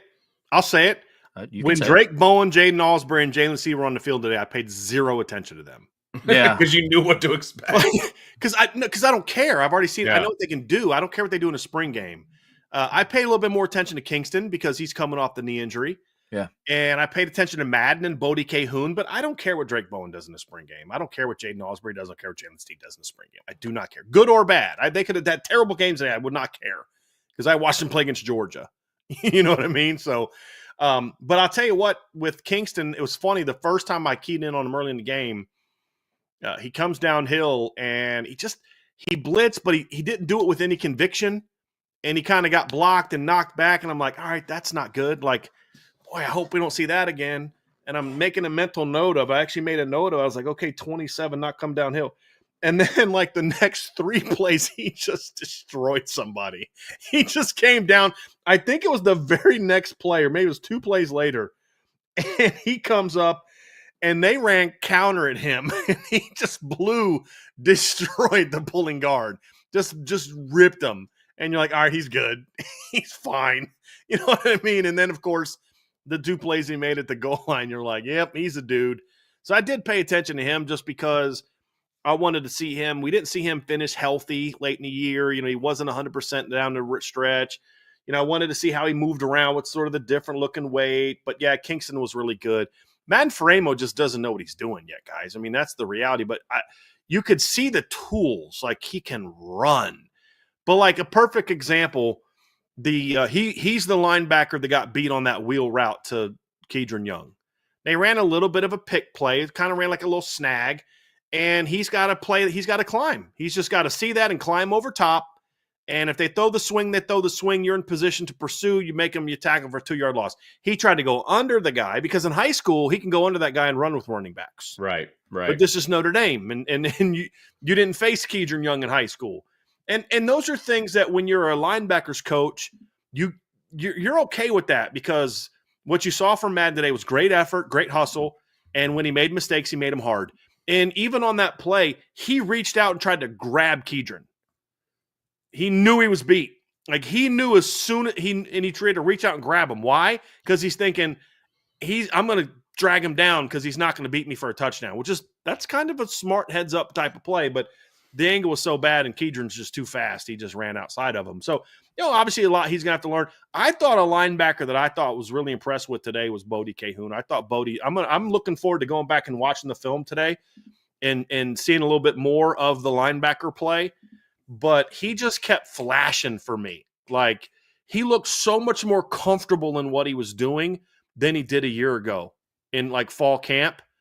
I really liked what I saw today from Bodie Cahoon. Just really active, really twitchy, plant and drive. He'd just explode downhill. He was the guy that probably caught my eye the most just because I wasn't paying attention to a lot of the other guys. But, I mean, gosh, dude, if you went into this season and your starting linebacking core was just the 2 guys that I watched today, in Kingston and Bodie Cahoon, you're like, yeah, you're going to be pretty good there. You know what I mean? Like that's just how it's like the running back room. It's just like, it's ridiculous. It's just like, if you're Max Bully, you're like, I don't know what I've done to deserve this, but thank you, God. I appreciate you. Like this is good stuff. Keep it coming. But a lot of athleticism there, but I was impressed with Bodie and I thought Kingston had a great day. Those Drake and Jaden and Jalen Sneed may have all played great. I don't know. I literally, when they're on the field, I'm watching the liner, I'm watching the secondary because I don't care what they do in the spring game.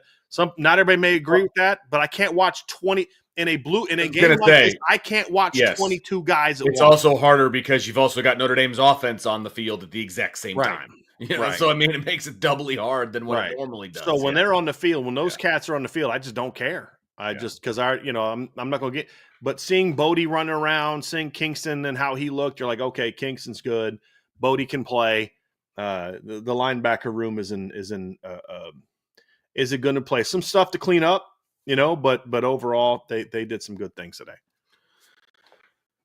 Brian, I'm going to let you lead off on the DBs because, since you started talking linebackers with the D line, so I figured you got a taste of linebackers. So I let, Trevor go first. So hurtful. Well, I gave you the pouty face and everything. I know you did. And it hurt me.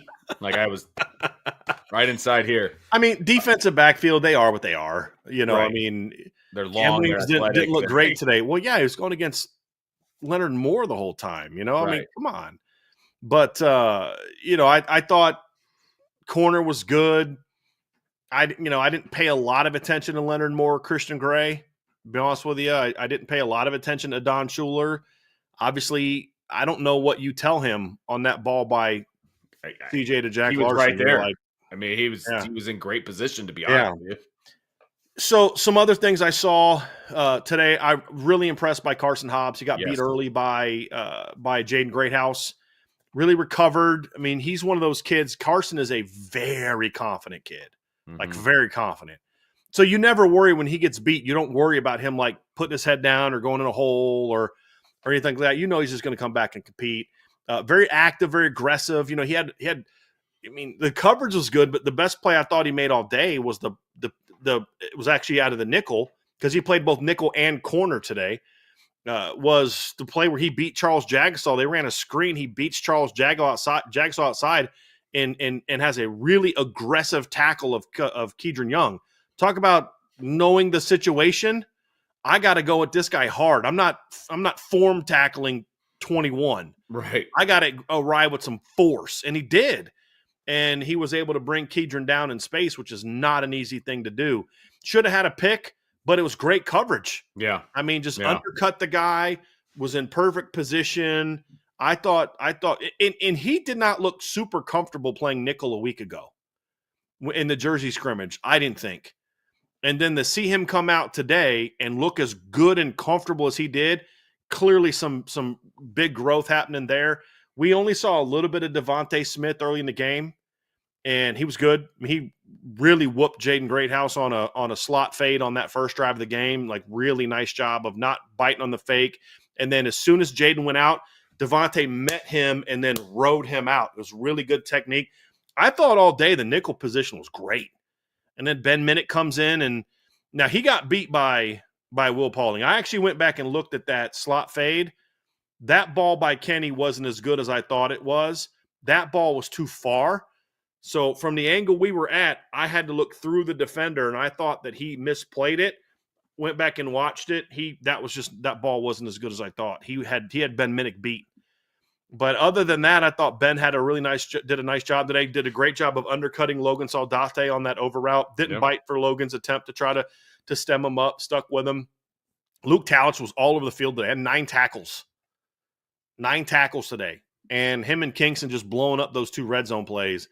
I thought Luke was really good today and really range. You saw a little bit today of why the Notre Dame coaching staff is a lot higher on Luke Talich than I think overall the fan base is. Because I think the fan base still sees 6'4" white kid that was a walk-on, and they think try-hard guy, smart. They don't think great athlete. But you go watch him running down on punt team last year, and you see a guy that can fly. And you saw that a little bit today. That kid's really rangy. I thought Bronte was a little bit up and down early. I thought he played better as the practice went on. He had one coverage play where I'm trying to think what the route was, but he just didn't do a good job initially. Fell down against a guy, but he was overall had some solid moments. He was the guy that recovered, and I believe he was the one that recovered and got underneath that throw to Will Paulding in the end zone to force it out of bounds. It was Bronte that actually got up on him. Kenny didn't play a whole lot. He played a little bit early, and he was a missile. I thought safety play was really good. So just overall, I thought the secondary had a really good day. It's exactly what you'd think we'd see from the Notre Dame secondary today. Without, Jadon Blair found out yesterday he's probably not going to play today. Very, very minor, tweak of his ankle. Right. He wanted to play, and they were like, no, we're not going to.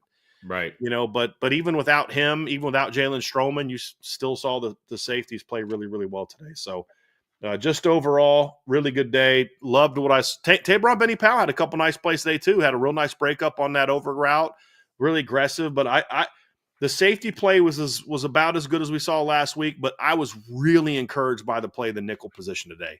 Just throughout the game, whether it was Minnick, whether it's Carson Hobbs or Devontae Smith. But I'll say this, there was a thought of, do you need to go to the portal for another cornerback?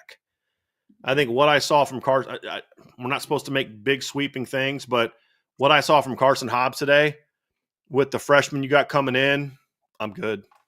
Yeah. Agreed. That kid showed me this kid can play. I don't need to worry about going to the portal for a veteran guy. Just keep coaching that kid up and get him ready to play, because he can play. He can run. I mean, today he showed us some physicality that we saw in high school, but we didn't get a chance to see last year because of how he was used. You saw that today. That's a strong kid, but that can run. So feel really good about where that room is right now.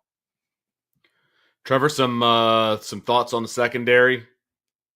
Not too much to add, man. Look, how Brian watched the linebacker room is how I watched the secondary. Like, after seeing what I saw in the Jersey scrimmage, there was nothing that they were going to show me today that was like, wow. Like, I noticed the flashy plays right? Like I noticed Luke Talich on the goal line. I noticed Ben Minnick having a really good game today. But outside of that, there was nothing. Carson Hobbs jumped out to me. He played a really good game. He is a much more gritty tackler than what I thought. Like, because you see him and it's like he's very long. Not that I should be surprised because Leonard Moore came in and immediately became a much more better tackler in the boundary, in my opinion, like against the run. Mm-hmm. And Carson Hobbs, you saw a lot of the same things, but because Carson's skinnier, he doesn't look as big as Leonard Moore does. Yeah, but that's what he was in high school, Trev. Like he was a physical corner in high school. Mm-hmm. He just doesn't, like when you see him in person, he doesn't look like a physical corner. He's kind of skinny and tall and long. But what you saw today is stuff that we saw from him in high school, and that's what I was excited to see. But you're correct. Yeah. He doesn't look like a guy that's going to come down and thump people. Nope. And he did, right, man. He's not afraid to stick his nose in, man. Like, you want to talk about taking on 21 in blue today. Like, you gotta have your affairs in order before you take him on. You know what I'm saying? Like, that's absolutely facts. Absolutely facts. And he wasn't afraid to do it. So I give him a lot of credit for that. So that was impressive. Yeah. But overall, man, I didn't watch the secondary mostly today. On defense, I watched the interior, the defensive line, and I wanted to see how the linebackers were used. Secondary, there was nothing that I needed confirmed even, so they're deep, they're talented, they're long, they're athletic, and they're coached by Mike Mickens, right? That hasn't changed, so yeah, it's great. They made a really good offseason hire this year, guys, too. They hired Andy Buh, I think is how you say his last name, B-U-H, a long-time DB coach. He's been at Arizona, Purdue, a lot of different places. They brought him as a senior analyst so instead of Marty Biaggi working with the safeties, Coach Buzz going to be working with the safeties, which I think is smart to have a veteran DB coach back there to help Mike Mickens, because you can't coach corners and safeties at the same time during individual. And he's working with the nickels actually a lot as well. So you kind of saw that today where the nickels look like they're getting a little bit more like technical attention and from the younger guys. And I think there's a lot of emphasis to say we got to coach up the safeties. In a way that, or the nickels, because you can tell they're just trying to develop that position where they don't have to keep going to the portal, in the future, So all in all, fellas, it was a good day to be a Notre Dame football fan. It was a beautiful day. There was some good football happening. A lot of fun out there. There's no doubt about it. And now we jump headfirst into the off season, and we will have some shows this week talking about kind of some overall thoughts about the spring. But again, spring's not over for a lot of these guys. Marcus Freeman's going to have a press conference in about a week and a half. I think it's the following Wednesday to kind of wrap up spring. And we'll kind of go from there. I thought it was Saturday. Is it Saturday? I thought it was the 23rd off the top of my head. But that's just it's at least a week away. How about that? So yes, you're right. It's the 23rd, so it's going to be that Wednesday. For some reason, I was thinking it was the 19th. So well done, Vince. You finally got one. I know. Seriously, I've been searching. Rough day for you on being right about stuff. Really was. Like a little inside joke. Really was. Yeah. But no, it was a great day. Good blue-gold game. So a lot of fun to see and a lot to talk about over the next few weeks and next few months before we hit fall camp, which will be here before you know it. I can promise you that. So everybody, make sure you hit that like button, that subscribe button, that notification bell. Share with your family and friends, and of course, jump on the boards.irishbreakdown.com. All kinds of fun stuff happening over there. Some great discussion taking place. And Mark, I know you want to hear about kickers. Tune in on Monday, 5:00. We'll talk kickers, I promise. The only kicker that matters right there is the kid going to play for that team right there. That's the only kicker that we can right now. You want to talk about a battle right here. There's a battle happening starting in the summer. But anyway, everybody, thanks for know how good Vince's kid is a kicker. As a true freshman, he did not get a number in the 90s. He got a number in the 30s. So that tells you what kind of player he is. Okay, yeah. I'm just saying. Hopefully, he's a two-way starter come August. We'll see. Brian and I have to road trip to St. Louis, but already mapped it out, baby. We're ready to roll, son. That's right. But anyway, hey, everybody, thanks for hanging out with us. We really appreciate it. We will talk to you next time on the Irish Breakdown Podcast.